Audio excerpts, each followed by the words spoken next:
É o slide da aula de hoje.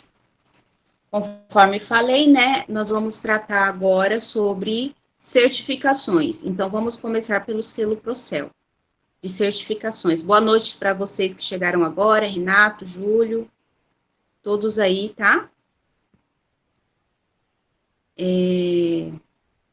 Aí eu vou começar introduzindo, tá, o assunto à medida que o pessoal vai chegando, para não ter que ficar esperando. Olha só, então eu vou falar hoje sobre a certificação do RTQC, tá? Que ele é do PBE Edifica, que é um programa brasileiro de eficiência energética, tá?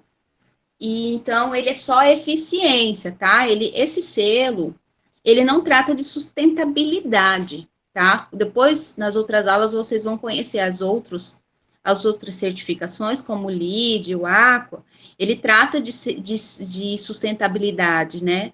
Agora, o Procel é só eficiência. A preocupação do Procel é energia, é construir edificações que venham a consumir menos energia possível, sabe? Seja eficiente. Conceito de eficiência que eu falei, né? Para vocês na aula passada, o que é eficiência, né, gente? Às vezes você compara um carro com outro, faz o mesmo trabalho, mas consome menos. Então, é essa a ideia. Mas energética, então, é a eficiência da energia elétrica. É construir edifícios que não consomem tanto energia assim. Lembrando daquele slide, daquele edifício, né, doente lá, né, aquele edifício triste, que consome muito, porque ele é um edifício que, ao longo do dia, ele consome muita energia para se manter. Então, não é esse edifício que a gente quer, não é esse o ideal. É aquele edifício que seja eficiente, que ele tenha o seu uso, mas ele tenha critérios que façam com que, critérios de projeto e de instalações, que façam com que eles consumam menos. Esse é o objetivo. Então, nasce aqui, o primeiro regulamento foi em 2009, porém, eu vou falar ainda sobre o histórico, rapidamente, que esse processo de preocupar-se, né, com a eficiência energética no Brasil já vem há muitos anos atrás, não foi em 2009. 2009 foi quando aconteceu o regulamento para edificações. Mas antes disso, já existiam para equipamentos eletrodomésticos, né? Como vocês sabem, quando vocês vão a um mercado, a uma loja, comprar um equipamento, comprar um ar-condicionado, uma geladeira, ele já tem essa classificação, já há muitos anos atrás, já existia. Então, primeiramente, por que energia, né? Por que essa preocupação com a energia? Aqui eu mostro um gráfico, tá? Quem que é o BEM? O BEM é o Balanço Energético Nacional, tá? Anotem aí. Toda vida, quando vocês quiserem saber sobre energia, existe um departamento, digamos assim, do Ministério de Minas e Energia, que fazem esses estudos, tá? E todo ano ele monta, ele apresenta no site, né? Você consegue baixar esse manual, esse relatório, que chama-se o Balanço Energético Nacional. Ele vem sempre, por exemplo, desse ano é do ano passado, né? Então foi de 2019. O de 2020 está acontecendo, né? Eles estão medindo, estão verificando, então vai sair só no próximo ano. Opa. Então, sempre quando eu trato de energia, eu vou olhar o bem. Como é que está o consumo no país em relação à energia e às fontes de energia, tá? No Brasil, nós temos grande parte da geração da energia elétrica, ela vem de fontes hidráulicas. Elas dependem da água, né? Dependem dos rios, dos mananciais. Então, como vocês estão vendo aqui, em 2017, 65% da fonte de geração de energia era hidráulica. Em 2018, aumentou. Na verdade, aumentou a oferta, né? Mas a grande parcela de geração é hidráulica. Só que, à medida que a tecnologia vem se aumentando, vem, né, evoluindo, nós temos também outras fontes de energia, como vocês podem ver aqui neste gráfico. Carvão e derivados, energia nuclear, derivados de petróleo, gás natural. Olha lá, energia solar, 0,1%. E quando você olha aqui em 2018, já foi para 0,5%. Já melhorou, né? Já aumentou. Isso, consequentemente, né, de todos os regulamentos, toda uma realidade em relação ao setor energético, né, que hoje você pode adquirir sua placa solar, você consegue vender para concessionária, né, não vender, digamos assim, mas se você adquire as suas placas solares, você paga somente uma taxa para manter o contato com a energia, mas você acaba, se eu tenho 2 ou 3 edificações, residências ou casas, ou seja o que for, eu consigo distribuir para essas outras unidades consumidoras essa minha energia, né? Que eu acabo não utilizando tudo. Se eu for fazer uma instalação maior, né? De placa solar na minha edificação. Isso é um exemplo. Então, assim, os recursos e as oportunidades de se instalar a energia solar têm aumentado ao longo dos anos, né? Nos últimos anos. Você percebe isso no mercado. E aqui você percebe também um aumento disso. Sempre um país, não é bom que ele somente seja dependente de uma única fonte, tá? Então, essa é a grande preocupação. Porque o que acontece quando é hidráulica, gente? Nós sabemos que ao longo do ano, nós temos o período seco e o período úmido, tá? Então, com isso, consequentemente, sabemos que temos o período seco, onde o rio como que eu posso dizer? O volume, né, de água, ele é menor no período seco. Isso afeta diretamente a produção da energia elétrica no país, por isso que, dependendo do ano, do período do ano, essa energia ela é mais cara, tá? Isso você percebe que existe um período do ano que essa energia é mais cara. E outra coisa, eu não sei, lógico que vocês sabem, mas é uma questão de introdução. Existe também, ao longo do seu dia, existe um horários do dia onde essa energia ela é mais cara também, porque temos horário de pico. Horário de pico não é só para trânsito, não, tá? Horário de pico é, por exemplo, agora nesse horário, agora são 7 horas, né? 7h30. Tá todo mundo em casa, tá todo mundo com a luz elétrica, né? Pelo menos uma iluminação tem, tá? Estamos todos usando. Então, existe um horário de pico, onde esse consumo é maior. Então, esse período de horário de pico, a energia ela é mais cara, tá? Vocês já perceberam, tiveram uma experiência de vocês estarem. Deixa eu ver o que eles estão falando. Não, tudo bem. Quando vocês estão lá num mercado grande, eu acho que não tem problema falar o nome, né? Por exemplo, você está lá no atacadão, é 6 horas da tarde, de repente, puf, desliga tudo. Já perceberam isso? E de repente, faz um barulho e liga de novo a energia. Vocês já tiveram essa experiência? De estar em algum mercado grande e de repente a luz se apaga, desliga e depois volta? Calma, gente, vocês estão aí? Não, acontece muito aqui, tá? Por exemplo, o Atacadão faz isso. Por quê? Porque eles têm um contrato de energia, tá? Onde, nesses horários de pico, eles desligam a energia elétrica, eles ligam os geradores deles, porque é mais barato, entende? Então, até nesse horário de pico, tipo das 6 da tarde até as 8 da noite, por aí, eles fazem isso porque nesse horário, para eles, é muito caro a energia, entende? Então, eles utilizam os geradores deles, depois volta. Você pode reparar isso. Esses mercados grandes, tá? Tipo um Açaí da Vida e tal. Eu não sei falar quais são, mas o que eu sei e já tive a experiência com o Atacadão, porque eles fazem um contrato, tá? Diferenciado. Essas empresas que consomem muito, como uma própria universidade, né? Elas têm uma tarifa diferenciada, eles têm um contrato diferenciado com a concessionária. Então, depois eu vou preparar uma aulinha só sobre tarifa para vocês, se vocês se interessarem, né? É importante saber disso, né, gente? Que não só para engenharia eletricista, não, tá? Né? Conhecimento. Que existem as tarifas verdes, amarela, né? Vocês já ouviram falar? Tarifa verde, tarifa amarela, tarifa branca, tá? Então, o que acontece isso, professora? O que isso significa? Que você está contratando uma energia diferenciada. Você é um perfil diferenciado, tá? Então, depois eu não preparei nada sobre fatura, mas eu estou falando até para vocês ficarem curiosos, né? E pesquisarem também, porque existe isso também, tá?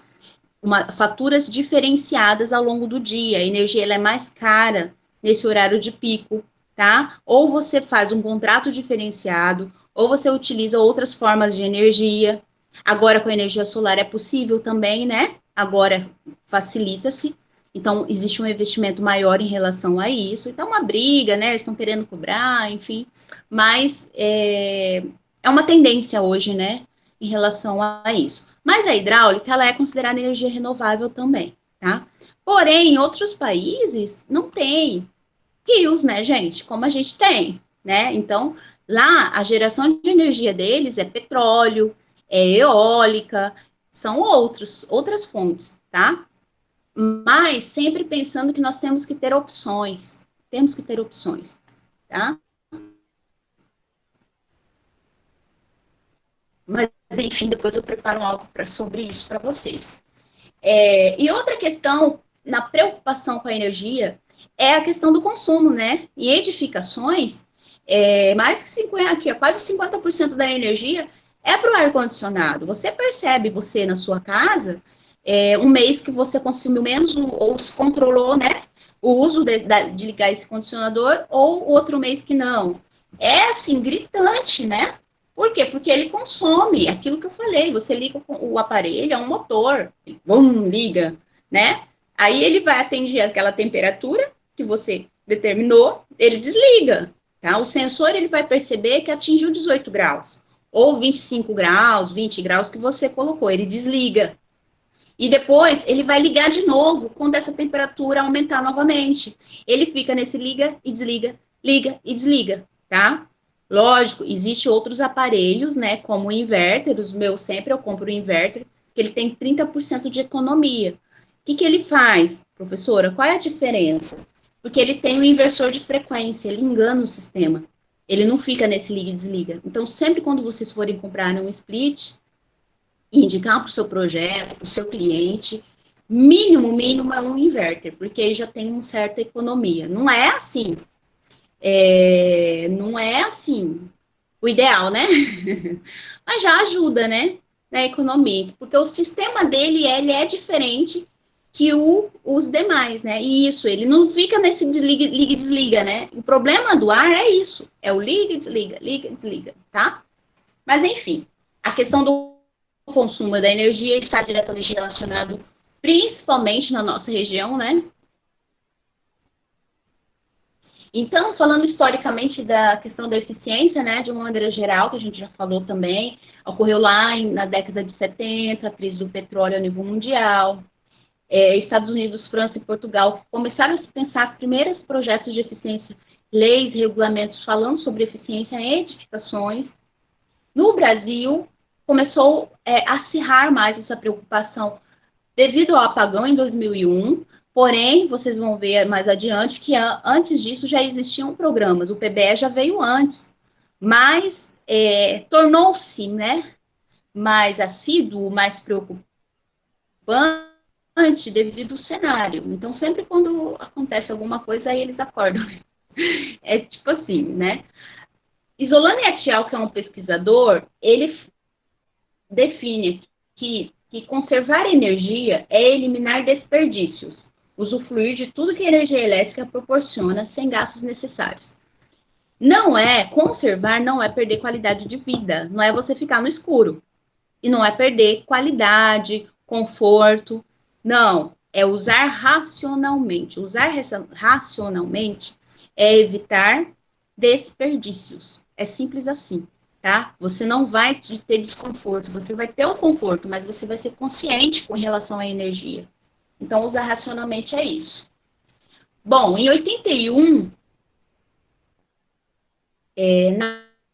nasce o programa Conserve, que era o primeiro programa no Brasil, né, que visava promover a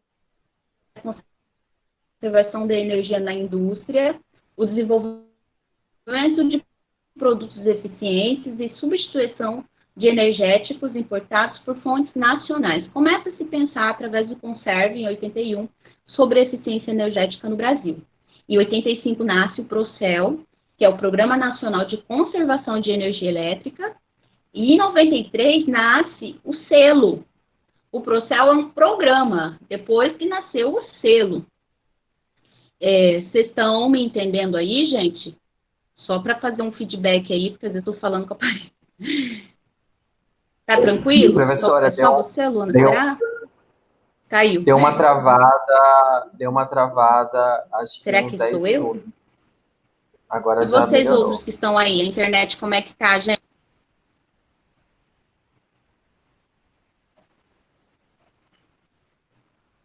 Sério? Tá.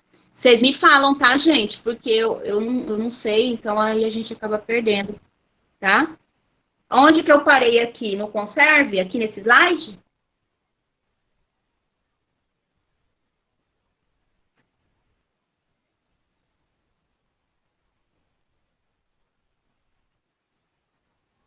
Qualquer coisa tem a gravação, né? Mas vocês vão assistir depois. Será?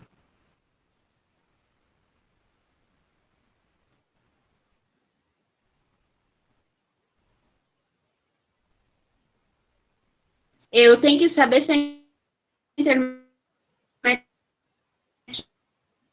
é sua ou é a minha que tá, entendeu? Por isso. Mas vamos lá. O selo Procel. Então, nasce o Conserve. Tá.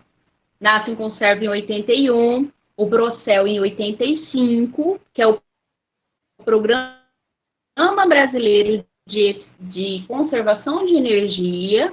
E depois que vem o selo. Eles se preparam ainda, né? Aí que nasce o selo Procel. Em 94, o Inmetro, Instituto Brasileiro de Defesa do Consumidor, cria critérios para a concessão do selo. O que deve ser levado em consideração? Cardoso fala que em 95 nasce o regulamento para refrigeradores de uma porta, de 2 portas, freezer horizontal, ar-condicionado, inclusive coletores solares. Começa a se ter regulamentos para os equipamentos, para os eletrodomésticos, freezers, né? Então, em 95, obriga já. Então, aquele fabricante, ele tem que fazer, criar equipamentos. 0,5% da receita deve se investir em eficiência energética. Tá? Como que funciona isso? Por exemplo, o empresário tem lá uma fábrica, e essa fábrica, seja do que for, ele tem alguns motores lá, e esses motores são muito antigos e consomem muito. Então, ele consegue fazer um retrofit desses motores, ele contrata alguém dessa área, que faz todo um projeto, né, e submete. Então, ele consegue trocar esses equipamentos, tá, por equipamentos mais novos, mais eficientes. Isso ocorre ainda, como vocês já devem ter visto, eles iam nas casas e verificavam se quem tem uma geladeira muito antiga, eles recolhem, né, e entregam uma geladeira nova. O mesmo aconteceu, não sei se vocês já viram também na época, quando começou a se trocar as luminárias incandescentes com aquela econômica, né? É a mesma questão. Eles são bonzinhos, eles estão, nossa, que lindo. Não, é porque é custo para o país. Quanto mais você consumir energia, mais hidroelétricas tem que ser construída, tá? Então, é investimento, é se visto como um investimento você trabalhar com isso, e não prejuízo, porque você vai consumir menos energia. E assim, consequentemente, né, gera economia. A Lei 10.295 já estabelece os níveis máximos e os níveis mínimos máximos de consumo. Existe um limite para máximo de consumo e mínimo de tem que ter um mínimo de eficiência, entende? Então, essa lei também vem obrigar, vem se tornar mais importante isso. E o decreto 4.059 torna-se vigente essa lei. Em 2003, nasce o Procel, que é o Plano de Ação para Eficiência Energética. Aí sim, em 2009 nasce o regulamento técnico, que é o RTQC. Em 2009, que é para edifícios comerciais, de serviços e públicos, e em 2010 já nasce o do RTQR, que é para residências. Na próxima aula eu vou falar só sobre o RTQR, tá? Que é um regulamento só para residências. O RTQC é para edifícios comerciais, de serviços e públicos. Hoje, os edifícios públicos federais já é obrigatório que tenha eficiência, tá? Já é algo obrigatório. Futuramente, os comerciais, o de serviços, o RTQR vai ser obrigatório também, tá? Então, esse decreto, na verdade, eu já falei aqui, né, do decreto, mas ele mostra, né, define indicadores técnicos que permitam limitar os níveis máximos de consumo, começa a limitar esse consumo. Ah, aquele motor lá que nossa, consome muito. Não, tem um limite, você não pode criar um motor, criar um equipamento que gaste tanta energia. Não pode, você tem que criar equipamentos mais eficientes. Torna-se lei isso. E limitar os níveis mínimos, tem que ter um mínimo de eficiência esse equipamento. Então, começa a obrigar os fabricantes a mudarem. Então, aqueles que não se aderiram, saíram de mercado, né? Consequentemente. O PBE classifica o nível de eficiência em diferentes unidades consumidoras de energia. O consumidor pode incluir esse critério dentro de outros parâmetros. Aqui continua falando sobre o decreto de 4.059 para máquinas de lavar, edificações. Então, esse decreto se aplica a tudo, em relação, inclusive, para a construção, em relação a níveis máximos de consumo e mínimo de eficiência. Aqui é um modelo de uma classificação de selo, né? Que aqui, no caso, de frigobares, refrigeradores combinados. Tem do A ao E, tá? Então, começa a se exigir isso. E assim tem também, em setembro de 2010, o RTQC. O RTQC são manuais, existe o regulamento dela, existe o manuais, são vários documentos, são gratuitos, que você baixa ele e te ensina como você obtém esse selo.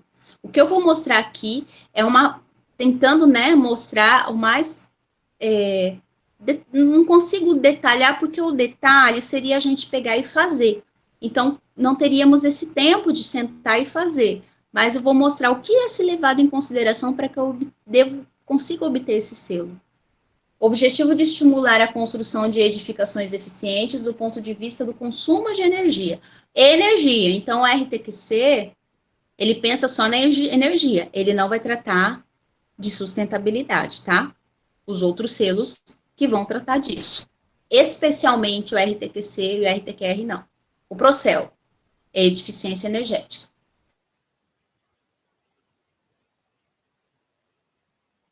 Quem que vai certificar isso? Olha só o nicho de mercado, ó, uma dica. Organismos de inspeção acreditados pelo Inmetro, são os OIA. No Brasil, existem 5 OIA, que estão localizados em Florianópolis, Pelotas, São Paulo, Natal e Brasília. Em Brasília tem a Qualizar, que também, se não me engano, eles trabalham também com Aqua. Então, existem alguns OIA, que são esses órgãos competentes que trabalham para o Inmetro para poder fiscalizar, para poder avaliar o seu projeto. O OIA são responsáveis por emitir as etiquetas de eficiência pelo Inmetro, porém, é necessário um consultor para poder orientar, né, o que deve ser levado em consideração. Esse consultor, ele vai ter uma especialidade, ele vai ter um conhecimento, né, mais específico sobre eficiência energética, sobre o selo Procel, onde ele orienta os arquitetos, os engenheiros, o cliente, ou você, como arquiteto mesmo, pode ser um consultor, tá? Quem normalmente, por exemplo, o Sebrae recebe muita demanda de clientes que querem que, isso a nível de Brasil, né, que eles querem construir, ou querem construir mesmo um projeto que seja sustentável, que tenha um selo Procel. Então, nós, como consultores, eu sou consultora também do Sebrae, eu posso orientar, como consultoria, esse arquiteto, essa construtora, seja quem for, Entende? Então, existe o papel do consultor que vai intermediar, né? Porque vocês vão ver que a questão do selo Procel tem coisas que eu tenho que pensar antes até de projetar. E outra coisa, gente, existe uma questão. Uma coisa é a concepção do projeto, então você vai certificar o projeto e obra, e outra coisa é retrofit. O que é retrofit? Reforma. Já existe um prédio, certo? Esse prédio já está rodando, e o proprietário, a empresa, o órgão, seja o que for, decidiu, tá, que ele quer que tenha o selo Procel. Então, ele vai contratar uma empresa, ele vai chamar um arquiteto, ele vai buscar isso, né? Então, aí é um diagnóstico, você vai lá, você vai ter que avaliar todo o empreendimento para saber o que é possível fazer para que a gente obtenha esse selo. Ao final da aula, eu vou mostrar aqui uns vídeos, tá? Se vocês ficarem até o final, que mostram um diálogo em relação a isso, experiências, né? De um diálogo de retrofit, de envoltório, de iluminação e de ar-condicionado, tá? Espero que vocês fiquem aí. Aí tá, aí tem essa etiqueta. Essa etiqueta, ela é igualzinha àquela, lembra quando você compra a geladeira? É a carinha dela, né? Parecida. A, B, C e D, tá? A etiquetagem do edifício é voluntária. É voluntária, menos para edifícios públicos federais. Por enquanto, é voluntária. Em países como Portugal, para você entrar com a aprovação do projeto na prefeitura deles lá, você tem que ter eficiência energética no seu projeto, sabia?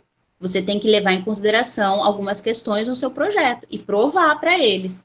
Então, lógico, isso para a gente, eu acho que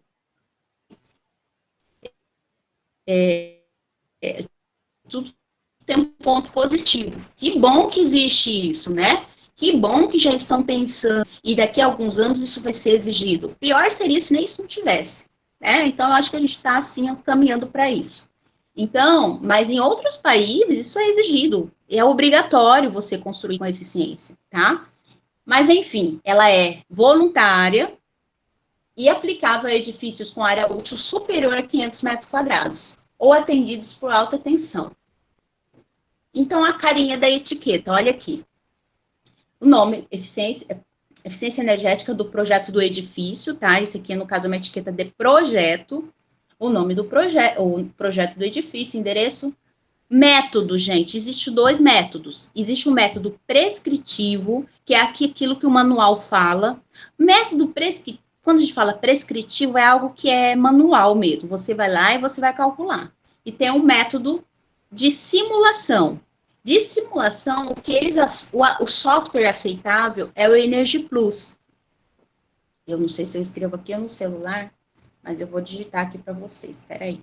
O Energy Plus, gente, ele é um software muito legal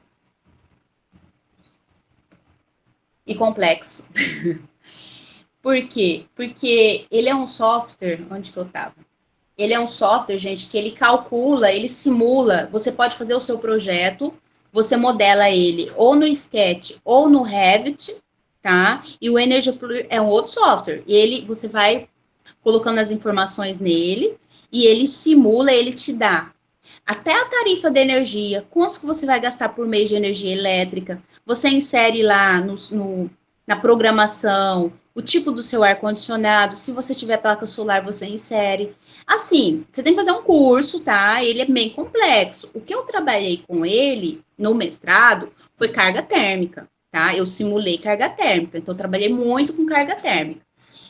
Comparei todas as normas, as referências bibliográficas, alguns autores principais e simulei, tá? Mas ele não faz só carga térmica, ele faz muito mais que isso. O Energy Plus, assim, é um excelente software, ele é gratuito, só que assim, você tem que estudar ele é algo bem complicadinho, você tem que estar estudando, aprendendo para poder mexer, mas é viável, tá? E é aceitável, principalmente simulações para selos, tá? Não só o selo Procel. Outros softwares, outras certificações também aceitam o Energy Plus. Tem um outro também, só que esse é pago. Ecotec, não sei se eu vou escrever eu não sei se eu vou escrever certo ele, é o Ecotect, tá? ele também simula. O Ecotect, ele já é uma plataforma mais amigável, você consegue enxergar o edifício no software. O Energy Plus, não, você tem que simular e depois puxar, sabe? Importar o arquivo aí, que ele é tudo em inglês, é mais complexo. Agora, o Ecotect já é mais familiarizável, é mais bonitinho, você vê o gráfico, você vê o prédio, sabe? Mas é um software pago também. Existem outros softwares também, tá? Quem for trabalhar com isso. Enfim, tem o método do manual prescritivo e tem o método de simulação. O mais aceitável é o Energy Plus. Bonificações. Eu estou falando, mas lá na frente tem um monte de slide falando disso. Bonificações. O que é uma bonificação, gente? Quando vocês estão lá trabalhando, vocês têm mais experiência, quem tem mais idade aí, já está no mercado, né? Já trabalhou, é funcionário. O que é bonificação? Né? Às vezes você está trabalhando o mês inteiro, ou é um vendedor, né? Trabalhou lá e recebe um valorzinho a mais, uma bonificação. É algo a mais. É um presente, sabe? Tipo, eu já fiz a minha obrigação, sabe? Você já fez, você já atendeu.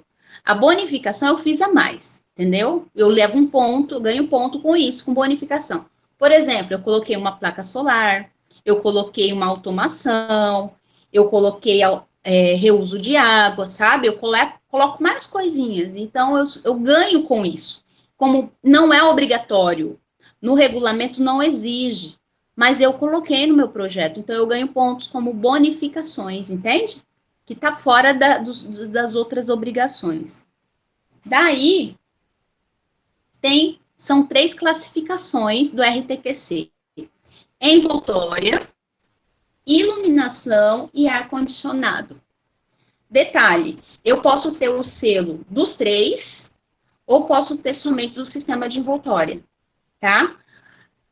Ou eu faço, depende do proprietário, o proprietário que vai falar o que ele quer.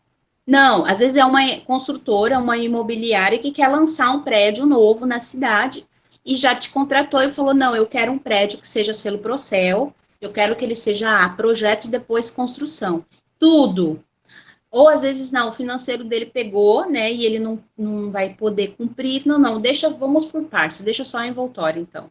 É uma decisão dele, tá? Você pode ter uma classificação só da envoltória, ou só da iluminação, ou só do ar-condicionado, ou de tudo junto. Aí, aqui começa a falar da envoltória, mas eu vou falar rapidinho de cada um, depois eu vou voltar. Classificação da envoltória visa avaliar os elementos do projeto arquitetônico. Elementos do projeto arquitetônico, olha lá. Orientação solar, superfície envidraçada, propriedades térmicas dos materiais, sombreamento da fachada. Eu começo a pensar nisso. Lá no projeto, tá? Então, isso é necessário para que eu tenha a classificação. Eu ainda vou voltar aqui e vou explicar como é que é, tá? Para o sistema de iluminação, o que se tem que pensar? Visa avaliar a potência instalada para o sistema de iluminação artificial e as opções de acionamento e aproveitamento de luz natural consideradas em projeto luminotécnico. Aproveitamento de iluminação natural é obrigatório, tá? Para o RTQC. Sistema de iluminação artificial, avaliar a potência instalada. Na verdade, eu vou olhar o meu luminotécnico, tá? Na verdade, eu não vou olhar, eu tô fazendo o projeto, certo?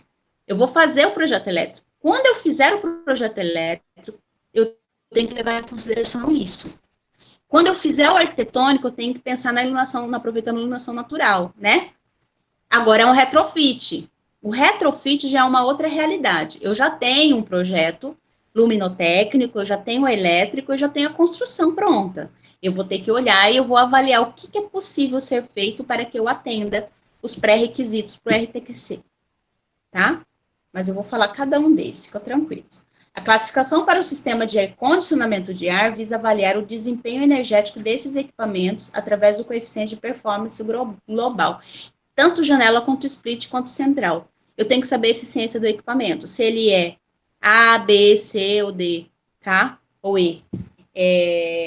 No meu estudo que eu fiz o mestrado, que foi salas de aulas, eu tive que procurar, né, quais eram as características dos aparelhos, quando você não sabe, eu não sei que selo que é esse equipamento, você vai olhar a plaquinha dele, tá? O fabricante, a marca, bonitinho, e você acessa o catálogo técnico, e o catálogo técnico dele vai me informar se ele é A, B, C ou D, tá? Lógico, a recomendação é quando você comprar um aparelho, não joga fora esse selinho, guarda ele. Você pode precisar um dia. Mas o seu cliente não pensou nisso, ele jogou fora, né? Você vai ter que ir lá e procurar a placa. Quando é um órgão grande, uma empresa grande, né? Tipo, quando eu fiz foi na UFMT, eu já fiz estudo para a Univag, eles têm esse controle, eles sabem os equipamentos que eles compraram, né? E aí, trocou aqui nesse bloco, quais são? Qual é a marca? E tudo mais, tá? Quando é uma empresa, normalmente eles controlam isso. Agora, quando não controla, aí você vai ter que descobrir quais são esses equipamentos. Qual é a característica desse ar-condicionado? Porque eu preciso saber a eficiência do todo, de tudo, sabe? Eu preciso, para ar-condicionados, calcular a carga térmica e ver se o equipamento está compatível com a carga térmica que está instalada. Entende? Às vezes, eu preciso só de 9.000 BTU e tem muito mais, eu estou consumindo muito. Ou às vezes é o contrário, né? Eu preciso de mais, tem muito mais carga térmica lá, e o que o aparelho que está lá não é suficiente. Então, eu preciso fazer essa avaliação. Eu preciso fazer esse estudo. E vem as bonificações, tá? Estratégias complementares para a economia do consumo. Uso de geração a partir de fontes renováveis, às vezes você tem uma placa solar, você tem uma eólica, dependendo do lugar, né?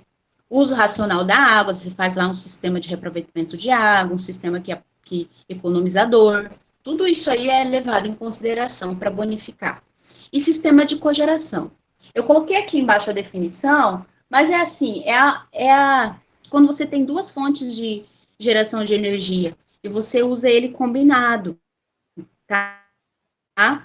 Como pode ser, por exemplo, eu tenho energia elétrica, que vem da concessionária, e eu tenho também a placa solar. Ela usa, né, dependendo do período, ela é combinada. É um sistema de cogeração. Eu posso ter outros tipos de geração de energia também. Então, aqui tem a definição. Cogeração pode ser definida com a produção combinada de energia térmica e energia mecânica, elétrica por meio de uma única fonte de combustível, com os derivados do petróleo. Assim, a integração de geração de energia. Possibilidades, tá? Em outros países isso é muito comum nós vermos. Então, isso avalia, né? Como eu falei, envoltório, iluminação e ar-condicionado. A bonificação visa incentivar o uso de inovações tecnológicas, como energia solar para aquecimento da água, uso racional da água, cogeração, dentre outros, sem a obrigatoriedade. É uma bonificação, você fez mais, você já fez a sua lição de casa, mas você fez mais que isso. Então, você recebe pontos como bonificações. Já pré-requisito, o manual também fala de pré-requisito. Pré-requisito é algo obrigatório. Pré-requisito, quando você vê lá uma vaga de emprego, né? Qual é o pré-requisito? Eu tenho que saber AutoCAD, tenho que saber outros softwares lá, né? Então, eu nem me candidato se eu não tivesse pré-requisito. Se você não obedecer ou cumprir os pré-requisitos que o manual diz, você nunca vai conseguir o selo. Você tem que ter isso, algo obrigatório que ele estabelece. Refere-se a cada sistema particular e também ao edifício por completo. Cabe destacar que cada empreendimento pode optar por solicitar uma avaliação. Isso aqui eu já falei, tá? A questão da avaliação parcial, tanto da envoltório, iluminação, ar-condicionado, ou cada um deles, ou todo junto. Com uma boa classificação da envoltória, o empreendimento estará pronto para receber equipamentos eficientes, garantir o desempenho integral dos sistemas.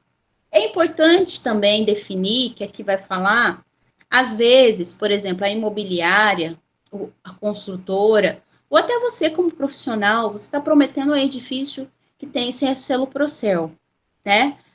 E você fez tudo isso, você conseguiu a obtenção do selo projeto, só que lá na hora de construir não aconteceu.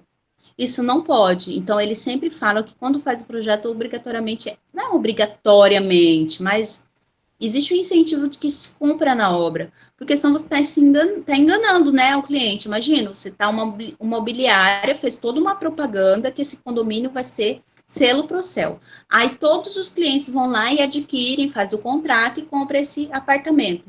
E chega lá na hora, quando eles vão mudar com a obra pronta, não tem nada daquilo. Então, assim, dá até problema isso, né? Então, é sempre bom assegurar que o projeto vai ser executado conforme os manuais e tudo aquilo que foi prometido, né? Você também tem que se assegurar em relação a isso, senão pode você, como profissional, ser prejudicado. Para empreendimentos que tiverem seus 3 sistemas parciais avaliados, é obrigatório apresentar a classificação geral. Existe uma ponderação dos cálculos entre, por exemplo, a envoltória foi a iluminação foi C e o ar-condicionado foi B, sabe? Existe um cálculo de média, de ponderação, onde ele vai me falar qual que vai ser o menor, tá? Se vai ser A, B, ou C ou D. E existe também o pontinho da bonificação que vai ajudar também a subir essa nota. Uma boa classificação da envoltória, aqui já repetiu. Aqui que está falando a questão da etapa do projeto e da etapa do edifício construído. Essa segunda etapa é obrigatória para qualquer empreendimento que submeter na fase de projeto, é obrigatório aqui. E a intenção é que o proprietário que compra ainda em projeto da planta tenha garantia que o edifício construído manterá o nível de eficiência apresentado. É obrigatório. Até mesmo tem que ser, né, gente? Porque às vezes pensa, né? Você mesmo, como profissional, você é contratado por uma empresa para fazer esse projeto, você vai lá e atende, submete, é seu nome, é seu RT que está ali. E chega lá na hora, essa construtora, esse proprietário desse empreendimento, né? Ele, na hora de executar, fala: não preciso que você execute, tudo bem, vou contratar uma equipe. E chega lá na hora e constrói. Aí sobra para quem? Quem que vai, né? Fica chato isso. Então, eu acho que isso é bom até para assegurar nossas responsabilidades. Então, início do processo de etiquetagem, como que funciona? Avaliação de documentos exigidos, como projetos e memoriais. Quando eu for submeter, gente, o projeto arquitetônico já vai ter que estar pronto. Os memoriais já vão ter que estar prontos.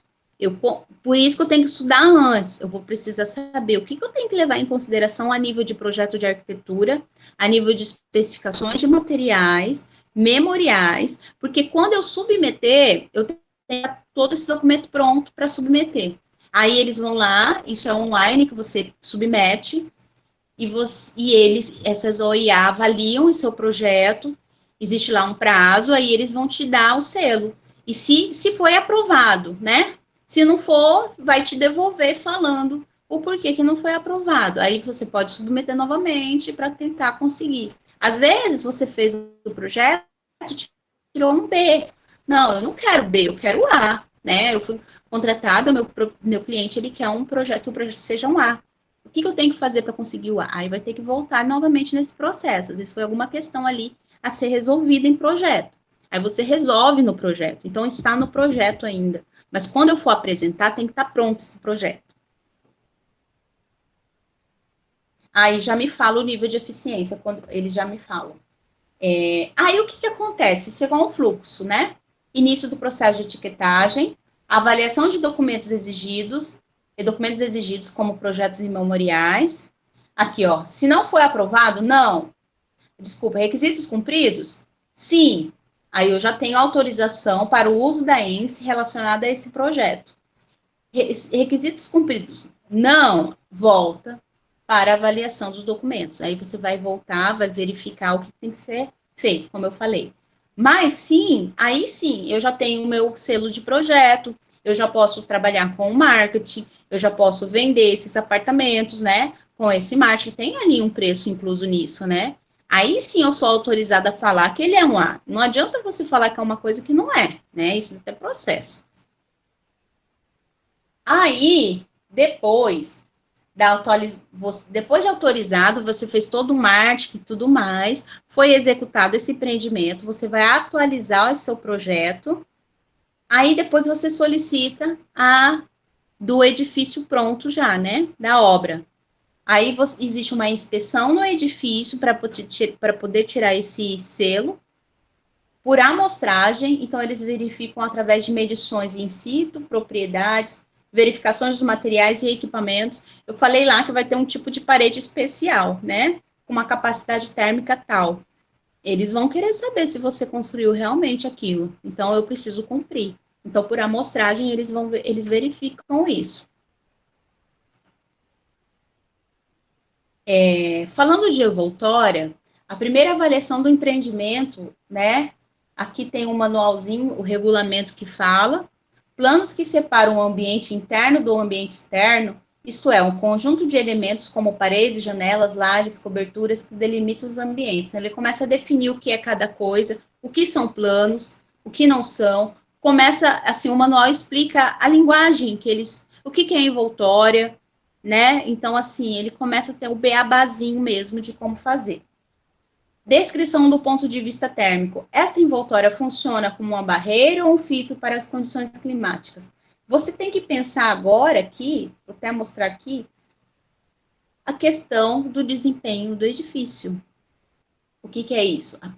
Descrição. A pele do edifício é um conjunto de elementos do edifício que estão em contato com o meio exterior e compõem os fechamentos dos ambientes internos em relação ao ambiente externo. Eu tenho que pensar agora. Vocês lembram da norma de desempenho? 15.220. Eu tenho ela aqui. Cadê ela aqui, ó? A norma de desempenho, tá? Ela é dividida em 3 partes. Ela começa a falar aqui do zoneamento bioclimático brasileiro, lembra? Nós somos aqui... Ah, professora, eu vou voltar lá de novo. Vai ter que voltar. Vocês vão ter que estudar, saber que zona você está o seu projeto, no caso de Cuiabá é a zona 7, e o que eu tenho que levar em consideração com isso, tá? Tem esse manualzinho aqui que eu postei para vocês,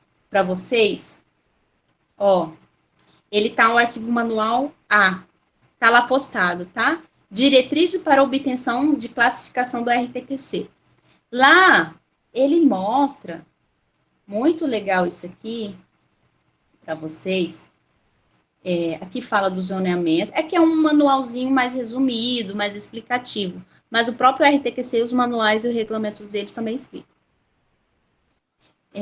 O zoneamento bioclimático, e começa a falar quais são as diretrizes que devem ser levadas em consideração para cada zona, tá? Por exemplo, zona 1, pertence à zona bioclimática de cidades como Poços de Caldas, Curitiba, tá? Por serem regiões mais frias, apresentam desconforto bioclimático, principalmente devido ao frio. Pelo motivo de não ter restrições quanto ao aquecimento, não apresentam limites quanto ao uso de devida cor e absortância. Tudo bem. Mas ele me fala, ele já me prende a transmitância térmica da parede. O que é transmitância térmica, professora? Vocês lembram, gente? Transmitância térmica? Vocês estão aí?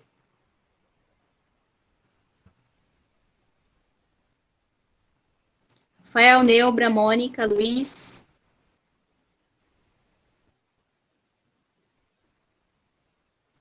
Não lembro. Tudo bem. É a capacidade que o material tem de transmitir calor para dentro do ambiente. Tá? Oi? Tô aqui. Alguém ligou o microfone. Oi, Neubra. Eu preciso saber, tá? Olha só, eu preciso... Voltando. Eu tenho que saber, primeiro, antes de você começar a projetar, você tem que saber aonde que está localizado o seu projeto. Você está projetando para que zona, certo? É Cuiabá? Legal. É zona 7. Então, eu tenho que estudar Cuiabá. O que eu preciso levar em consideração? É lá zona 1, né? Então, eu preciso saber o que eu tenho que obedecer. Então, a RTQC já me estabelece. Vamos lá para a zona 7, que fica mais fácil para a gente enxergar? Vamos falar da zona 7, que é Cuiabá. É a nossa zona. 5, 6 e 7. Opa. 7. Caracteriza-se por clima quente, com pouca variação ao longo do ano, onde as estações são definidas como seca e de chuva. Tem como estratégias bioclimáticas de conforto, resfriamento evaporativo e massa térmica para resfriamento. Ventilação seletiva, utilizada como temperatura interna que ultrapassa a externa. Lembram o que é resfriamento evaporativo? O que é massa térmica? São umas estratégias de projeto que você deve inserir para esta zona. Consequentemente, eu já vou falar, tá? Sobre o que é. A transmitância térmica, é a capacidade térmica que essa parede tem de... O que acontece? Existe a parede, né?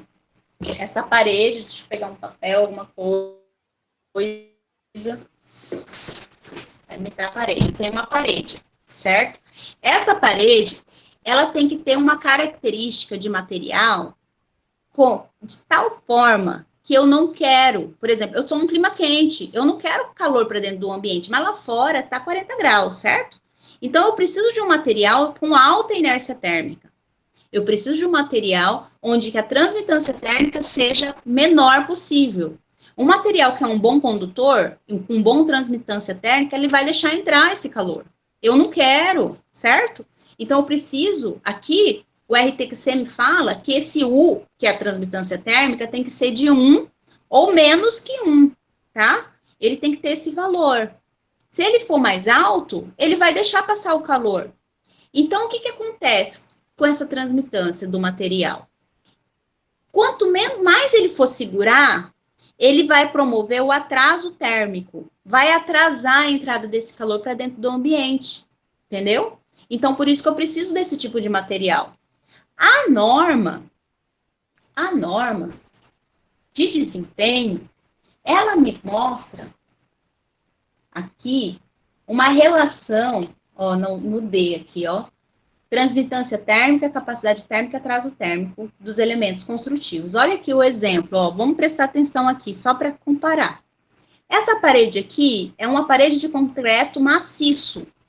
Olha o valor do 5, tá? É uma parede de 5 centímetros. Ele está com o 5,04 watts por metro quadrado por Kelvin. Então, ele tem esse valor de transmitância térmica. Ele nunca passaria no RTQC. Ó, a parede de concreto de 10 centímetros, 4,4. Aí você me fala que aquelas casas lá de concreto, de bloco de concreto, são eficientes, tá? Tá, parede de tijolos maciços aparentes, 3,7. Parede... Ah, professora, e agora? Não tem parede. Não, você vai construir sua parede, meu bem. Ou você vai procurar um sistema construtivo, tá? Que tenha essa capacidade térmica, essa transmitância térmica suficiente para te atender, ou você mesmo vai criar a sua parede. Você vai fazer uma parede mais espessa, né? Você pode fazer uma parede onde tenha dentro dela ar, ou você deixa ela e coloca elementos como lã de rocha, alguma coisa que vai ajudar. Ah, professor, mas essa parede é muito cara. Para você ter de transmitância térmica, você precisa trabalhar com essa parede. E você vai verificar o que você pode fazer. Como que eu faço isso? Lá na disciplina de conforto, deixa eu ver, a menina não veio hoje, a engenheira. Ela não vai ver, eu vou poder mostrar. É porque eu ensino lá para eles. O que eles fazem aqui, gente? Eles calculam aqui transmitância térmica. Não, a outra, Paoma, Poempa, é com P. Pamela, a Pamela não veio. Ela vai brincar, professor, mas você aqui calcula. Você fazer o que eu faço, eles calcular na mão mesmo, tá? Olha aqui. Eu dou lá uma parede, tá? Com tais elementos, ó, parede, o que é 1, 2 e 3? Esse é uma parede de reboco com 0,25. É um exercizinho, tá? Uma cerâmica e um reboco. Aí eles calculam lá a transmitância térmica. Aí eu vou mudando, sabe? Gente, se a gente alterar a espessura dessa cerâmica aqui, ao invés, ela tá com 15, se ela for de 25, tijolo deitado, vamos olhar? Aí eles calculam novamente, nossa, melhorou, né? Então, aí você consegue ter uma noção do que você consegue fazer. Às vezes é uma parede lá você deixa mais espessa, você pode colocar uma parede dupla, você vai convencer o seu cliente, olha, você quer que seu projeto tenha o selo Procel lá, então você precisa adequar o seu sistema construtivo de acordo com aquilo que a região necessita. Não adianta colocar uma parede de 15 centímetros e achar que vai ter conforto, não vai, né? Aí, esse exercício aqui é de carga térmica, então eu dou um ambiente, aí eles calculam aqui, né? Tem todo um procedimento, ó, calcule a condutividade dos elementos construtivos, calcule a transferência de calor, onde ao final eles chegam à taxa de transferência por radiação, e ao final eles calculam o BTU hora, a carga térmica desse ambiente, tá? Então, aí eu consigo ver. E depois eu vou lá e altero o meu sistema construtivo, ou deixo essa parede mais espessa, ou mudo. Aí você consegue comparar. Nossa, como que afetou minha carga térmica? Afeta diretamente, tá? Afeta. Aí, esse anexo aqui, eu não postei. Tenho que lembrar de colocar para vocês. É que é muito material, né? Eu fiquei com medo de confundir. É melhor eu falar, aí eu posto. Esse manual que eu coloquei é um catálogo de propriedades térmicas de paredes, que também tem algumas paredes modelos. Só que aqui, ó, o U2,78, o U2,72, aqui embaixo acho que vai ter algumas menores. Vamos olhar?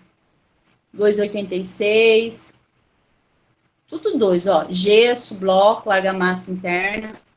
Então, você começa a especificar melhor como que vai ser essa sua parede, para você atender. Olha aqui essa, ó, começa a baixar, 65. Argamassa interna, 2,5 centímetros, bloco cerâmico, câmara de ar, placa de alumínio composto, ó, tem 0,65. Já atenderia o selo Procel. Aqui, novamente, câmara de ar.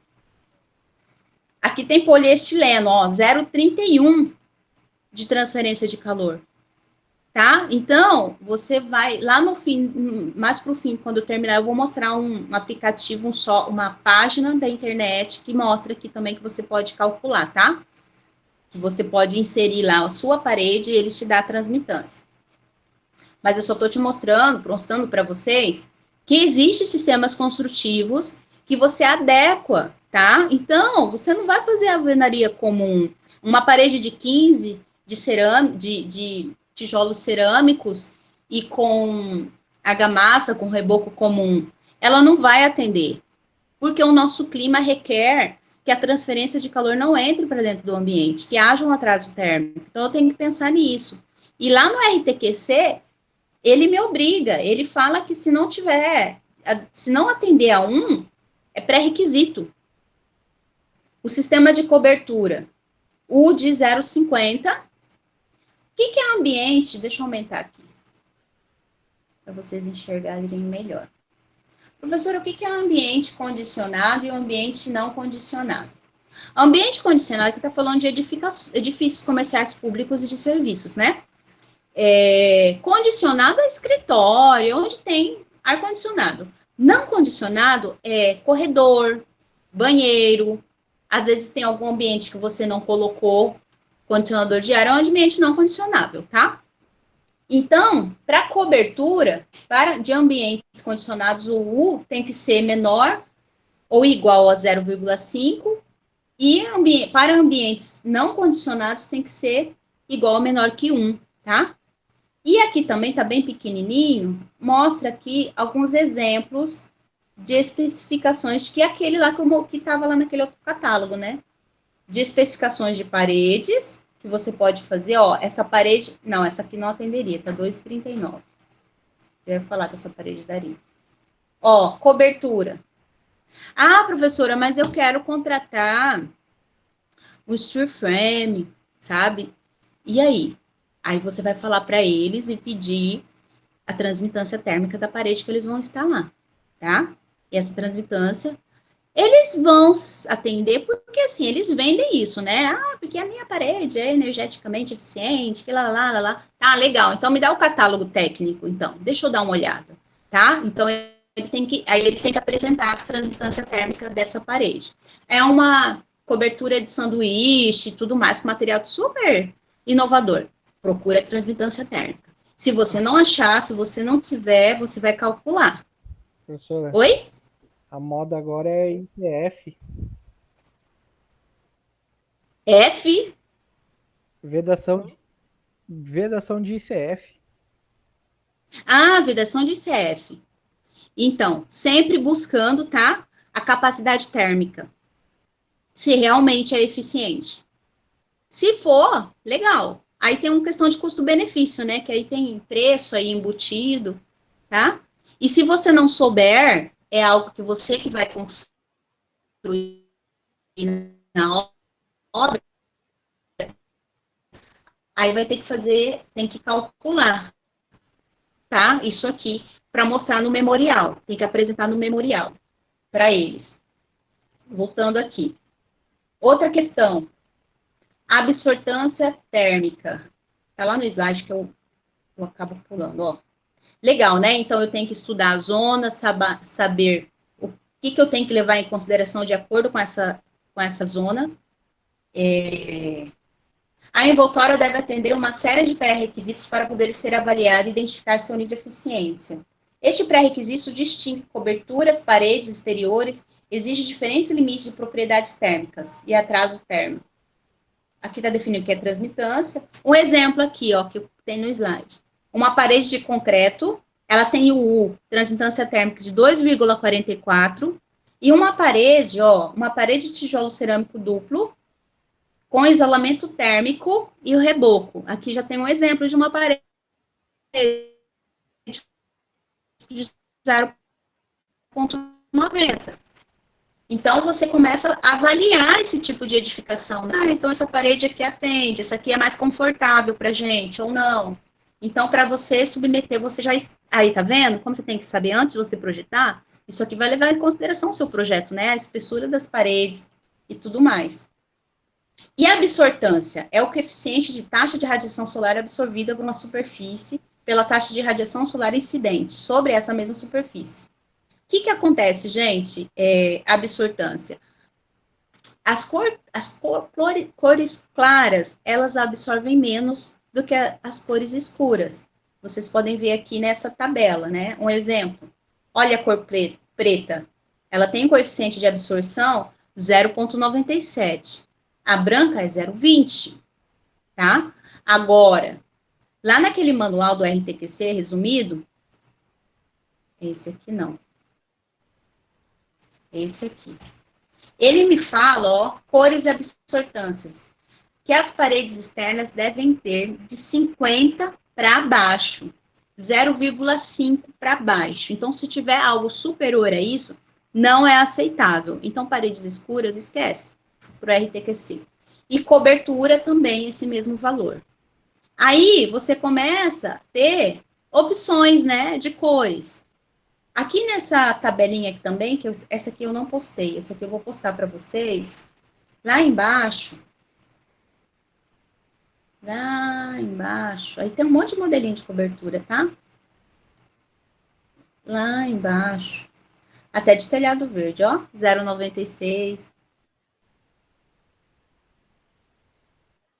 e tudo mais. Existe a absortância das cores, ó. As tintas, né? Tinta acrílica fosca, tem acrílica semibrilho, látex PVA, onde tem as cores e a absortância. Mas mesmo a tinta que você for comprar, eles têm essa especificação, tá? De absortância. Então, você já vai procurar uma que tenha 0,50 para baixo. Não precisa ser tão pequeno, mas... Ó, amarelo antigo, amarelo terra não.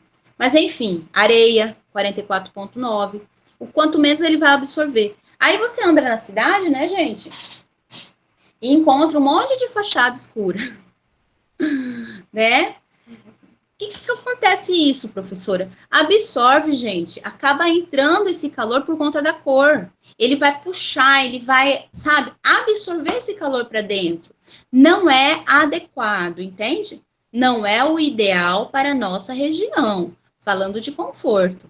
Que eu preciso de cores que tenham menor absortância possível. que isso vai... Ah, mas é lógico, não é culpa dos arquitetos, é o do cliente. O cliente, ele quer, eu quero uma fachada assim, assado e tal. Mas aí você também, com conhecimento, você tem que explicar, né? Olha, essa sua recepção, o ar-condicionado não vai aguentar, vai ficar muito quente, tá? Por mais que tenha tudo isso, mas tá escura, o ideal... Aí você começa a trabalhar, ó, por que você não pinta, né, uma cor mais amena e tal? Então, assim, sabendo disso, né, é importante, porque a gente também lidar com qualidade, né? Qualidade de vida. Então, toda a vida, nossa, que cor foi essa? Nossa, mas aqui não tá insuportável. Ele vai lembrar de você que projetou, né? Mas não levou em consideração os critérios, ó. Poderia se obedecer, né? A arquiteta avisou que não ia dar certo, né? Então, tem isso também, tá? Mas falando de RTQC, essa absortância, ela tem que ser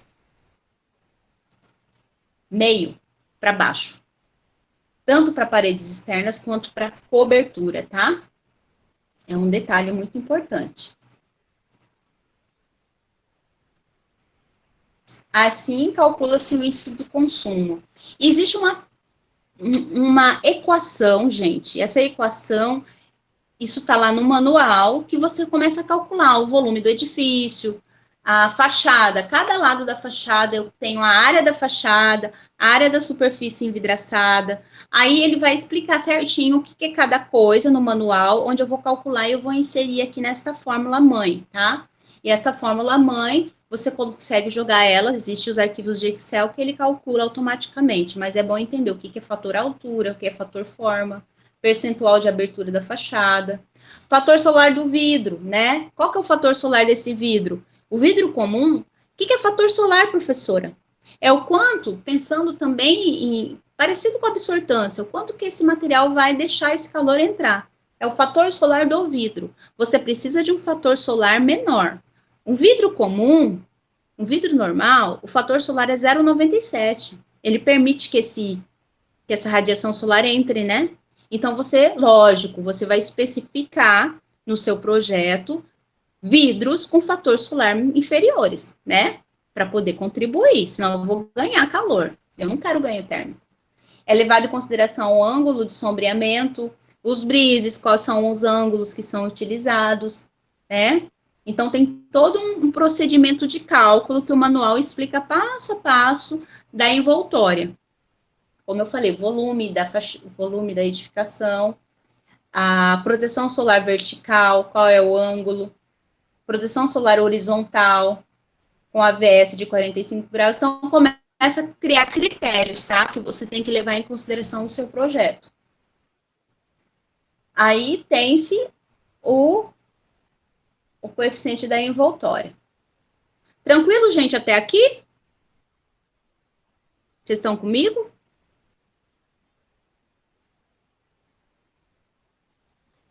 Tá. Agora, o sistema de iluminação. Eu só inverti aqui, porque esse slide está fora de ordem, só por isso. Sistema de iluminação. O que é pré-requisito? Obrigatoriedade. Que esse sistema de iluminação tenha divisões de circuitos. O que é divisão de circuitos, gente? Vamos olhar para essa foto para pensar. Divisões de circuitos é onde, lá no seu projeto elétrico, quando você faz ele, lembra? Você divide os circuitos a cada 1.200 watts, você utiliza, né, um circuito, né, de iluminação. Então, às vezes, o que acontece? 2, 3 ambientes num só de circuito, né? Uma forma até de economia. Mas, para automação, para o RTQC, eles consideram que cada ambiente de iluminação tem um circuito independente, tá? Por quê? Para que eu possa controlar. Às vezes, também, eu tenho um saguão, uma sala muito grande de escritório. Então, eu separo, poxa, eu quero lá, vou trabalhar hoje até mais tarde, vou fazer serão. Eu vou deixar todo aquele conjunto de luminária ligada? Não, eu separo. Então, assim, ele fala que tem que ter uma divisão de circuitos por ambientes. Eu preciso contribuição de iluminação natural. O que eu preciso fazer? Que eu tenha no meu projeto iluminação natural. E eu aproveite isso. Mais adiante eu tenho mais slide falando. E que também tenha desligamento automático do sistema de iluminação. Que eu tenha não apenas a automação, mas o sistema que eu consiga controlar o desligamento, caso precise. Então, qual é a vantagem, né, da iluminação artificial? Tem uma questão aí que vocês também têm que considerar, que tá falando aqui, é que o que acontece? A iluminação artificial, você que está trabalhando no escritório ou na escola e tudo mais, ela já é fixa, né? Ela já tem aquele índice de luminosidade, todas aquelas características que você já instalou, então não tem esse problema, né? E você comprou algo, instalou e vai ter aquela iluminação já especificada, não muda, só se a lâmpada queimar. Agora, a iluminação do sol, né, a natural, ela muda ao longo do dia. Então, o que acontece muito? Nem sempre ela mesma radiação, a mesma luminosidade vai ser igual, radiação não, iluminação, né? A luminosidade vai ser igual ao longo do dia, porque a Terra está girando, o Sol, né? Não tem ninguém parado, tá? Tá rodando. Então, assim, não é a mesma iluminação que você vai ter, diferente da artificial. Então, às vezes, por exemplo, você tem um dia nublado, né? Igual semana passada, lembra que estava frio? Teve certos dias que era 5 horas da tarde, estava querendo escurecer, né? Tava bem escuro. É um dia que você não poderia aproveitar a iluminação natural, né? Então, assim, aí eu coloco o sensor de luminosidade, onde eu, de acordo com aquela iluminação, se naquele dia ou naquele horário não for suficiente, aí eu ligo automaticamente a artificial, sabe? Então, eu consigo fazer esse controle. O RTQC quer que eu aproveite a iluminação natural, de alguma forma, seja zenital, seja nas janelas. Então, por exemplo, aqui vai mostrar mais adiante, vou falar dos circuitos, é que eu tô pulando.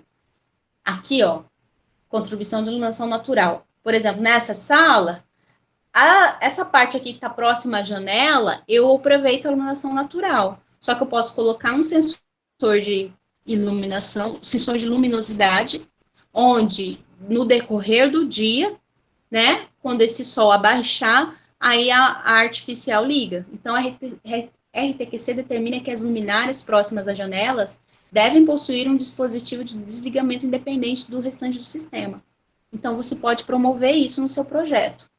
E aqui, sobre o pré-requisito de divisão de circuitos, determina que cada ambiente deve possuir um dispositivo que controle manual e que permita o acionamento independente da iluminação interna do ambiente, com facilidade, localizado de forma que permita a visão clara de todo o ambiente.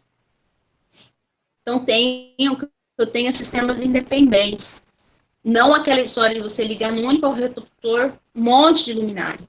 Isso não é eficiência, isso é desperdício, né?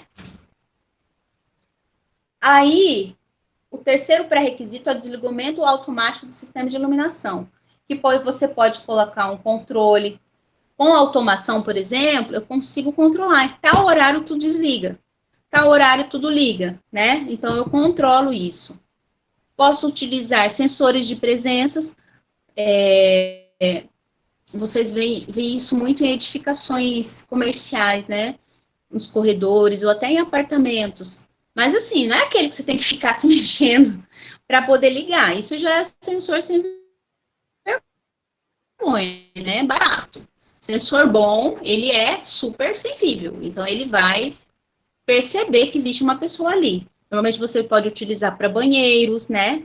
Para corredores. E é porque não é legal você deixar aquela lâmpada acesa o tempo todo. Alarme que indique quando o ambiente iluminado estiver desocupado. Aí alarme já fica desconfortável, eu acredito. Acho que o sensor de presença já resolve. O cumprimento deste pré-requisito não exclui a necessidade de existir um controle manual no ambiente, proporcionando ao ocupante flexibilidade. Você não pode deixar também ser escravo de um único equipamento. Você tem que promover flexibilidade. Se apaga a luz, dá algum problema no sistema, né? Você possa desligar. Então, falando de iluminação, é isso. Controlar o uso da iluminação de acordo com a necessidade, melhorar o uso de iluminação na ausência de usuários, né? E assim, e também tem um limite de densidade de potência em iluminação, que é o DPI, tá? Então, você precisa que esse limite máximo aceitável de densidade de potência de iluminação para o nível de eficiência pretendido. Então, isso aqui você especifica lá no projeto elétrico, DPI, tá? Densidade de potência de iluminação. E ar-condicionado, como eu falei, eu preciso descobrir a classificação dela, né? Outra coisa, eu dei o exemplo também na aula passada, eu acredito que tenha falado, sobre o ar de janelas, que às vezes a janela, né, o ar de janela fica aquela parte de fora no sol quente, né, instalado a oeste, instalado e sem sombreamento, sem proteção. No RTQC, ele exige que as condensadoras, as unidades condensadoras, sejam protegidas, sejam sombreadas. Então, você lá está fazendo um retrofit, você vai lá, vai procurar o ar-condicionado, vai procurar como que está instalada essa condensadora e vai ter que promover isso, tá? Proteger ela da radiação solar. Senão você vai acabar, aquele equipamento não vai durar por muito tempo, porque ele vai estar ali trabalhando forçadamente, né? Então, por isso que acaba melhorando até a vida útil do equipamento, né? Então, ele é um pré-requisito do ar-condicionado, proteção das unidades condensadoras, garante as condições adequadas para que a unidade condensadora possa expulsar o calor com facilidade. Sombreados permanentemente e com ventilação adequada para não interferir em sua eficiência. E também verificar o isolamento térmico das tubulações de ar-condicionado. Visa evitar as perdas térmicas ao longo das tubulações e servem de distribuição do sistema de ar-condicionado. Então, você vai verificar principalmente a questão das condensadoras, se elas estão sombreadas e protegidas, e sobre o isolamento térmico das tubulações. Falando do... Aqui é novamente o selo, né, dos avaliados, vocês já conhecem. Falando de ar-condicionado central, desculpa, aqui ainda está nele, né?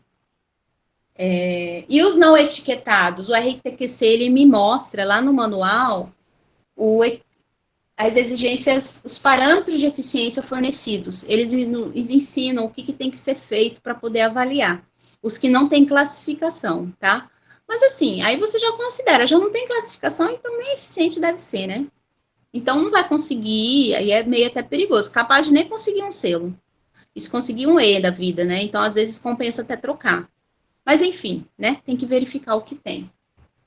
Aí, falando de classificação de sistemas centrais, avaliação dos condicionadores de ar, você tem que avaliar os resfriadores de líquidos, as unidades condensadoras e torres de arrefecimento. O ar central, eles têm sistemas, é um equipamento só, mas eles têm sistemas integrados. Em cada sistema, você tem que verificar. O resfriador, por exemplo, o resfriador de líquido pode ter um nível C, a torre de arrefecimento um A. Então, eu tenho que avaliar cada subsistema, tá? E cada subsistema vai ter uma classificação. E, se houver distinção, que é isso que ele está falando, é considerada a menor classificação. Como exemplo aqui, o resfriador tirou C e o torre de aquecimento foi A. Eu vou ter que usar o C. Então, sempre ele vai puxar para a eficiência. Tá? Mas é isso, você parar para pensar quando você está fazendo envoltório, iluminação e ar-condicionado, que é o que vocês vão ver também mais adiante nos vídeos, é que às vezes é uma questão de bom senso. Eu já atendi o A em envoltório e o A em iluminação, então não tem problema ter um B, por exemplo, de ar-condicionado, porque vai fazer uma ponderação, né? Mas aí você tem que verificar o custo-benefício, o que vale a pena. Ah, mas vale a pena trocar o ar? É muito caro, o cliente não tem condições. Depende, né? Então isso tem que ser conversado, tem que ser avaliado para tomar decisões, para conseguir o ar. Aqui eu vou falar rapidamente sobre os edifícios etiquetados que tem, tá? Sede da Caixa de Belém. A avaliação ela teve de envoltória A, sistema de iluminação B e o sistema de condicionamento de ar A. Aí com a ponderação eles ficam com A, né? E teve bonificação, 1 ponto.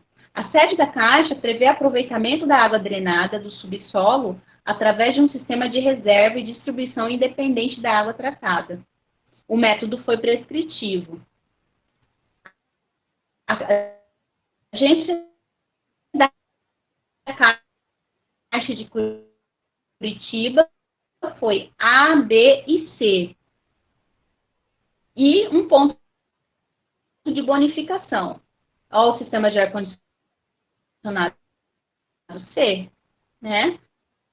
Então vai ter um B, né, gente? Não vai chegar um A. Bonificação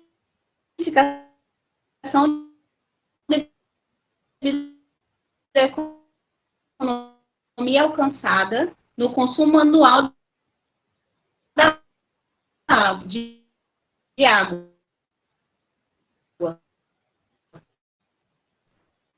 Pelo uso racional da água e aproveitamento da água da chuva.